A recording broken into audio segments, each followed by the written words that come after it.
আসসালামু আলাইকুম। অন্য মঞ্চের আলোচনায় আপনাদের সকলকে আমন্ত্রণ জানাচ্ছি। প্রিয় দর্শক, আজ আমাদের সঙ্গে আমন্ত্রিত অতিথি হিসেবে আছেন মনোজ দাসের শুভেচ্ছা নিন।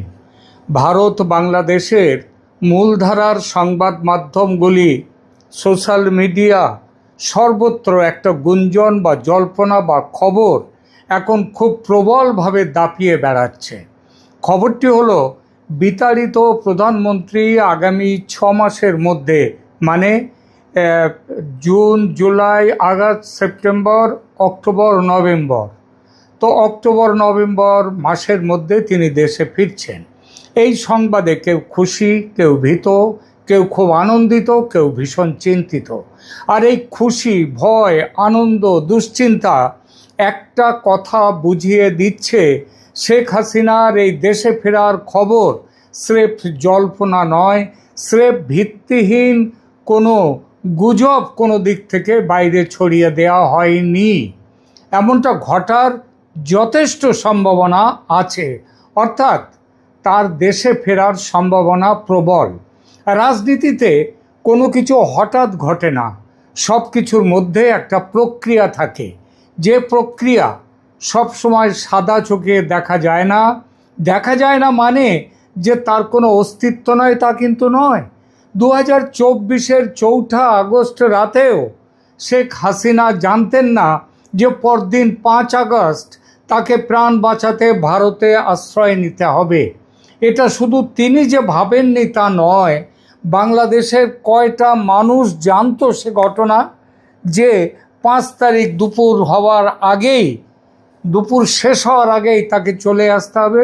খুব কম সংখ্যক মানুষ যারা হাসিনার পতন ঘটাবার ষড়যন্ত্রে যুক্ত ছিল, কেবল তারাই জানতো, মানে সেনাবাহিনীর এবং যে দেশি বিদেশি রাষ্ট্রদূতরা, দেশি বিদেশি রাজনীতিবিদরা, তারা জানতেন। বাংলাদেশের বর্তমান রাজনীতিতে তাই এই মুহূর্তে শেখ হাসিনার দেশে ফেরার সম্ভাবনা সবচেয়ে আলোচিত প্রসঙ্গ এবং প্রশ্ন বটে, যে শেখ হাসিনা ফিরছেন। তিনি কি সত্যিই ফিরছেন? একসময় যাকে মনে করা হয়েছিল রাজনৈতিকভাবে শেষ, নির্বাসিত, বিচ্ছিন্ন, আজ তাকে ঘিরে আবার কেন এত আলোচনা? কেন ভারতীয় মিডিয়ায় তার ফিরে আসা নিয়ে ধারাবাহিক বার্তা দেওয়া শুরু হয়েছে? আনন্দবাজার, হিন্দু, সমস্ত কাগজে। কেন বিএনপি সরকারের তথ্য ও সম্প্রচার বিষয়ক উপদেষ্টা জাহেদুর রহমান 2 দিন আগেও বলেছেন দেশে ফিরলে শেখ হাসিনা পুনর্বিচারের সুযোগ পাবেন, সুবিচার পাবেন? কেন বললেন এ কথাটা? এটা যদি বড় কোনো ইঙ্গিত বলে কেউ মনে না করেন, কারোর যদি সেরকম মনে না হয়, তাহলে বলতেই হয় যে তিনি রাজনীতির ভাষা বোঝেন না। শুধু জাহেদুর রহমান নন, জুলাই আন্দোলনের ছাত্র নেতারা, আর তারা বলছেন পতিত ফ্যাসিস্টকে ফেরাবার একটি ষড়যন্ত্র চলছে। তো হঠাৎ এসব কথা কেন উঠছে? মাহফুজ আলম কেন তার ফেসবুক পোস্টে এরকম কথা লিখলেন?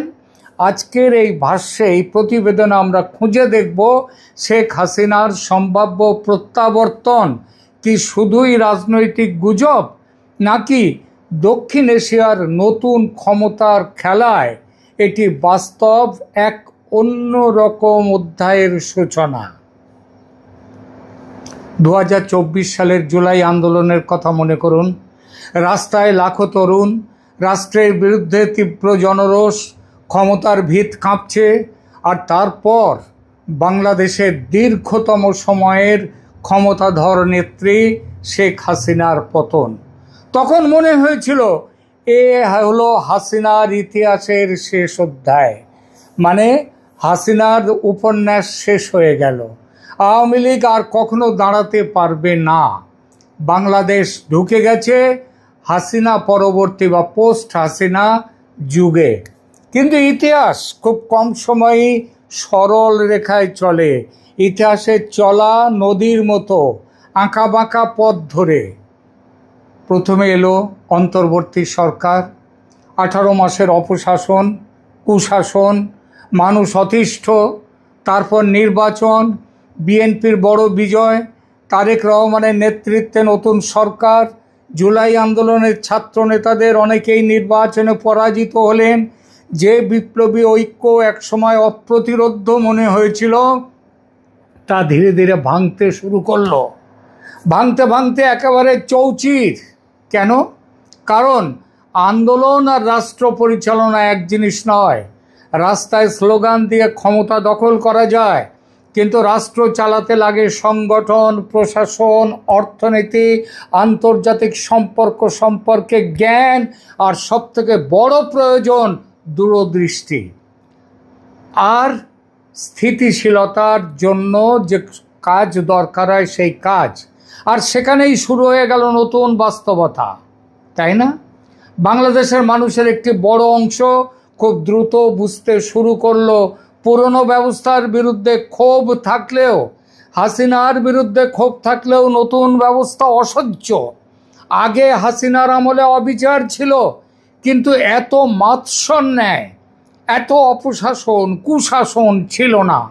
অন্তর্বর্তী সরকারের 18 মাসে মানবাধিকার লঙ্ঘনের ঘটনা সংখ্যায় ছাড়িয়ে গেল শেখ হাসিনার 15 বছরের রেকর্ড। সংবাদপত্র হয়ে গেল প্রশাসনের ধামাধরা পুতুল। মব জাস্টিসের নামে শুরু হয়ে গেল হত্যার নির্বিচার রাজনীতি, আর সেটাই হয়ে উঠল রাষ্ট্র ব্যবস্থার পরিচয়। আর নোবেল বিজয়ী মোহাম্মদ ইউনূস মব জাস্টিসকে একান্ত নির্লজ্জের মতো বললেন জনরোষের স্বাভাবিক বহিঃপ্রকাশ। চমৎকার। ধরা যাক দু একটা ইঁদুর এবার। আমার কথা নয়, জীবনানন্দ দাশের কবিতার লাইন। এর সঙ্গে পাল্লা দিয়ে বাড়ল দ্রব্যমূল্য, অর্থনৈতিক অনিশ্চয়তা, প্রশাসনিক অদক্ষতা, একের পর এক কারখানা বন্ধ হয়ে যাওয়া, বিদেশে রপ্তানি বন্ধ, টাকার অভাবে আমদানি বন্ধ, ক্ষমতার অভ্যন্তরীণ দ্বন্দ্ব, প্রবলতম দুর্নীতি এবং সবচেয়ে বড় যোগ বড় যেটা সেটা হলো মৌলবাদীদের দাপাদাপি। দেশকে মধ্যযুগের অন্ধকারে নিয়ে যাওয়ার ভয়ঙ্কর খেলা শুরু হয়ে গেল বাংলাদেশ জুড়ে। আর তখনই মানুষের স্মৃতিতে এক অদ্ভুত পরিবর্তন শুরু হলো। যাকে একসময় বলা হচ্ছিল স্বৈরাচার, তাকেই নিয়ে মানুষ বলতে শুরু করলেন একজন নয়, 1 থেকে 2, 2 থেকে 200, 200 থেকে 2000, 2 লাখ, 2 কোটি। তারা বলতে শুরু করলেন আগে তবুও সিস্টেম চলতো, রাষ্ট্র অন্তত স্থিতিশীল ছিল, আইন শৃঙ্খলা ভালো ছিল, মানুষের হাতে কাজ ছিল, পেটে ভাত ছিল। এটাই রাজনীতির সবচেয়ে জটিল মনস্তত্ত্ব। ক্ষমতাচ্যুত নেতারা কখনো কখনো ক্ষমতায় থাকাকালীন সময়ের চেয়ে পরে বেশি কার্যকর বলে মনে হতে শুরু হয়। জীবিত জুলিয়াস সিজারের চেয়ে মৃত জুলিয়াস সিজার আরও বেশি শক্তিশালী। কিন্তু এখানেই গল্প শেষ নয়। আসল নাটক শুরু হয় আন্তর্জাতিক রাজনীতিতে। ভারতের হস্তক্ষেপে তারেক রহমানের দেশে ফেরা সম্ভব হলো 17 বছর পর। নির্বাচনে বিএনপির বিপুল জয় এলো। অনেকেই বলল ভারতের ইঞ্জিনিয়ারিংয়ের দরুন। এ কথাটা আমার কথা নয়, বাংলাদেশের মানুষ, জামাত পর্যন্ত তাই বলেছে, যে ইঞ্জিনিয়ারিংয়ের একটি অংশ ছিল বিএনপির পক্ষে আওয়ামী লীগ সমর্থকদের বড় অংশের ভোট দান। জিতল বিএনপি 2/3 বেশি মেজরিটি নিয়ে।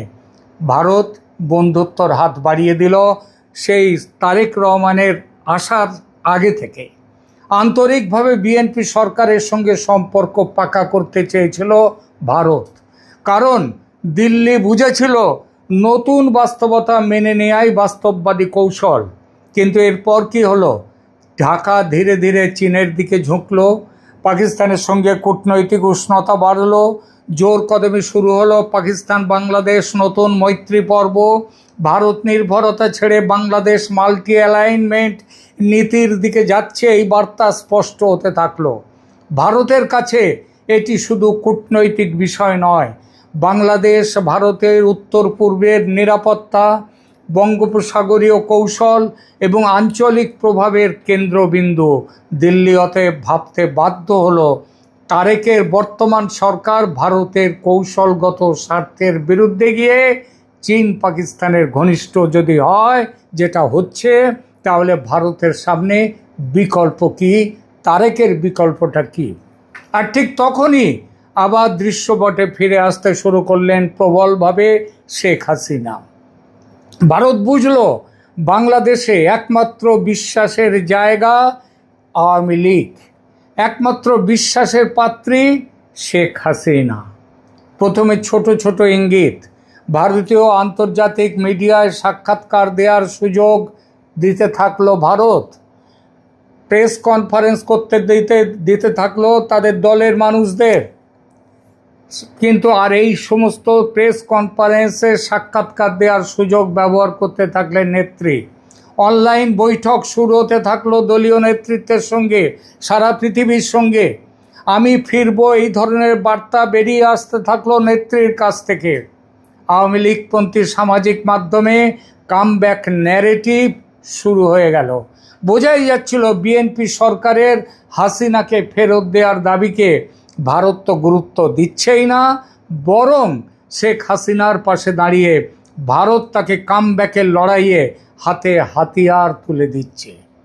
এখন শুধু সমর্থন, মানসিক, রাজনৈতিক, কূটনৈতিক, দরকার হলে পরে আসবে সামরিক সমর্থনের পালা। এখন আসি সবচেয়ে রহস্যময় অংশে। সম্প্রতি রাজনৈতিক মহলে একটি গোপন বৈঠকের আলোচনা ছড়িয়ে পড়ে। এই গোপন বৈঠকটি হয় গত 7ই মে। আওয়ামী লীগের কয়েকজন সাবেক শীর্ষ নেতামন্ত্রী দিল্লির পান্ডারা রোডে শেখ হাসিনার কঠোর নিরাপত্তা বেষ্টিত বাসভবনে যাওয়ার সুযোগ পেলেন। বলা বাহুল্য, সুযোগটা করে দিয়েছে ভারত সরকার, না হলে সম্ভব ছিল না। দীর্ঘ বৈঠক হয় ওই নেতাদের সঙ্গে, তার নেত্রীর রাজনৈতিক আলোচনা হয় এবং সেখানে শেখ হাসিনা একেবারে সুস্পষ্ট ভাষায় ঘোষণা করার মতো করে বলেন, বর্ষার শেষে শীতের শুরুতে আমি দেশে ফিরব, মানে অক্টোবর নাগাদ, অক্টোবর নভেম্বর, আজ থেকে প্রায় 6 মাস পরে, যে কথা এর আগেও বললাম। এই তথ্য প্রকাশ্যে স্বাধীনভাবে যাচাই আমি করার দরকারও নেই আমার, কারণ সেই বৈঠকে ব্যক্তিগতভাবে যারা উপস্থিত ছিলেন তাদের মধ্যে বাংলাদেশের এক সাবেক মন্ত্রী আমাকে সবিস্তারে পুঙ্খানুপুঙ্খ ডিটেলসে বলেছেন সেদিনের সেই সাক্ষাৎকারের কথা। তার কথায় নেত্রী আগের মতোই সুস্থ, সতেজ, প্রাণ শক্তিতে ভরপুর। সবার সঙ্গে সহজভাবে কথা বলেছেন, সবাইকে মধ্যাহ্নভোজে আপ্যায়িত করেছেন। মধ্যাহ্নভোজে কী কী খাওয়ানো হয়েছিল তার নিজের পছন্দ করা সেটাও আমাদেরকে জানিয়েছেন এবং সবাইকে দৃঢ়তার সঙ্গে বলেছেন, এই শীতে ফিরছি দেশে, তোমরা তৈরি হও। নেতারা জবাবে বলেছেন, আপনি যেদিন দেশে ফিরবেন সেদিন পৃথিবীর সবচেয়ে বড় জনতার জমায়েত আপনাকে স্বাগত জানাতে চলে আসবে ঢাকায়। শেখ হাসিনার এই বৈঠক বাংলাদেশের রাজনৈতিক গুঞ্জনকে নতুন মাত্রা দিয়েছে, কারণ প্রশ্নটা এখন আর শুধু তিনি ফিরবেন কি না এটা নয়, প্রশ্নটা হলো কে তাকে ফিরিয়ে আনতে চাইছে এবং তিনি ফিরে আসতে কবে পারবেন। এখানেই আসে ভারতের সম্ভাব্য ভূমিকা। ভারত কি আবার শেখ হাসিনাকে তাদের একমাত্র স্ট্র্যাটেজিক অ্যাসেট হিসেবে দেখছে এখনও? এখন ভারতের সমস্ত বিশ্লেষক বলছেন হ্যাঁ, কারণ দিল্লির কাছে আওয়ামী লীগ ছিল সবচেয়ে প্রেডিক্টেবল পার্টনার। সীমান্ত নিরাপত্তা, বিচ্ছিন্নতাবাদ দমন, কানেক্টিভিটি, আঞ্চলিক কৌশল, সবখানেই আওয়ামী লীগ ভারতের সঙ্গে গভীরভাবে সমন্বিত ছিল। বিএনপি, তারেক রহমান, বিএনপি এরা রিলায়েবল ও প্রেডিক্টেবল পার্টনার আগেও ছিল না। এদেরই মাধ্যমে ওই 10 ট্রাক অস্ত্র পাচার হতে আসছিল ভারতের উগ্রপন্থীদের হাতে তুলে দেওয়ার জন্যে। তারা সেদিনও পার্টনার ছিল না, বিশ্বাসযোগ্য ছিল না, এবারও হতে পারল না। এবং প্রমাণ হয়ে গেল সব ডিম এক ঝুড়িতে রাখা উচিত নয়, এই তত্ত্বটা ভুল প্রমাণ হয়ে গেল এবং ভারত আবার নির্ণায়কভাবে হাসিনার দিকে। সুতরাং ভারতের দৃষ্টিতে শেখ হাসিনার প্রত্যাবর্তন মানে শুধু একজন নেত্রীর প্রত্যাবর্তন নয়, বরং বাংলাদেশের রাজনৈতিক দিক নির্দেশ আবার প্রভাবিত করার দিন আসছে। কিন্তু বাস্তবতা কি এত সহজ? একদমই নয়। কারণ শেখ হাসিনার বিরুদ্ধে রয়েছে আন্তর্জাতিক অপরাধ ট্রাইব্যুনালের রায়। দেশে ফিরলে তার জেল হতে পারে ফাঁসির দড়ি, অত সহজ নয়। এটা জেনে রেখে দেবেন, ভারত থাকতে শেখ হাসিনাকে ফাঁসির দড়িতে ফাঁসি কাঠে ঝোলাবার ক্ষমতা পৃথিবীর কোনো শক্তির নেই, বলে দিলাম, লিখে নেবেন। সুতরাং জেলে পাঠাক আর যেখানেই পাঠাক না কেন, হাসিনা এবার ফিরবেন। ভারত এবার দৃঢ়ভাবে হাসিনার পেছনে। দেশের মানুষের একটি অংশ এখনও বলা হচ্ছে নাকি তার বিরুদ্ধে ক্ষুব্ধ ছিল, নিশ্চয়ই ছিল, কিন্তু তাদের সংখ্যা কমে আসছে, বিপুলভাবে কমে আসছে। রাষ্ট্রযন্ত্রের ভেতরে বিভাজন আছে এবং তারাও বিরোধিতা করবে হাসিনার। এবং সবার উপরে আঙ্কেল স্যাম আমেরিকা, ট্রাম্প সাহেবের চীন দৌত্য ব্যর্থ হয়ে গেছে, পাকিস্তানের কাছ থেকে পাওয়ার কিছু নেই এখন, ফলে আমেরিকার ভারতমুখী হওয়া ছাড়া সামনে কোনো পথ নেই। আর ভারত এই সুযোগ কাজে লাগাতে অনেকটা এগিয়ে গিয়েছে ইতিমধ্যে। এসবের বাইরে জমিনি স্তরে আর একটা বড় ঘটনা ঘটেছে, যার সাথে বাংলাদেশের বিশাল সম্পর্ক। পশ্চিমবঙ্গে জামাতের স্নেহধন্য, জামাতের প্রেমীমত্ত মমতা জমানার পতন ঘটেছে এবং বিজেপি এসেছে ক্ষমতায়। বাংলাদেশের ব্যাপারে একটা চরম সিদ্ধান্ত নেওয়ার পথে বড় বাধা ছিল মমতা বন্দ্যোপাধ্যায়। সেই বাধা এখন দূর হয়েছে। মমতা এখন ইঁদুরের গর্তে ঢুকে গেছে। আগে সিংহের মতো হুঙ্কার দিতেন, সিংহের বাচ্চা হতো চিড়িয়াখানাতে মমতার সৌজন্যে, মানে মমতা তাদেরকে কি বলবো, মমতার সৌজন্যে চিড়িয়াখানায় বাঘের বাচ্চা হচ্ছে, সিংহের বাচ্চা হচ্ছে। সেই বাধা, সেই মমতা বন্দ্যোপাধ্যায় নামক বাধাটি দূর হয়েছে। আগামীতে অনুপ্রবেশকারীদের পুশব্যাক নিয়ে একটা ভীষণ বড় রাজনৈতিক সংঘর্ষ হতে চলেছে ভারত বাংলাদেশের মধ্যে। এর ফলে পঙ্গু হয়ে যাবে, একেবারে পঙ্গু হয়ে যাবে বাংলাদেশের অর্থনীতি। তার ঢেউ লাগবে রাজনীতিতে, পুরো সমাজে। আর তখনই ফিরবেন শেখ হাসিনা।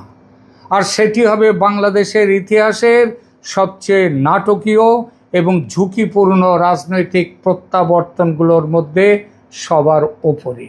আর এখানেই সবচেয়ে গুরুত্বপূর্ণ প্রশ্নটি আসে, বাংলাদেশ কি তাহলে পোস্ট হাসিনা এরাতে ঢুকলো, নাকি আবার হাসিনার রিএন্ট্রি, হাসিনার পুনরাবির্ভাব, হাসিনার প্রত্যাবর্তনের যুগটা শুরু হলো?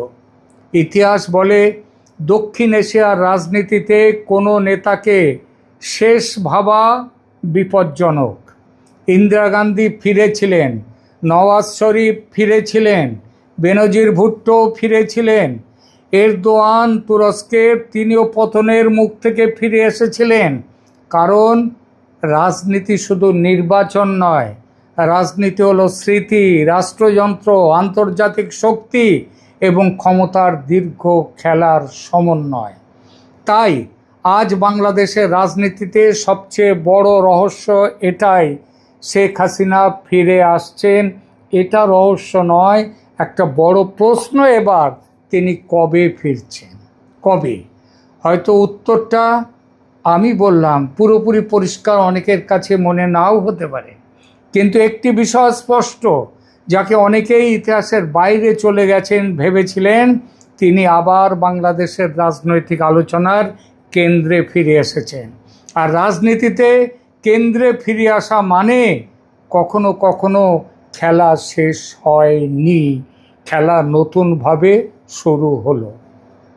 আজকের এই প্রতিবেদন কেমন লাগলো আপনাদের বলবেন, কমেন্ট করে জানাবেন।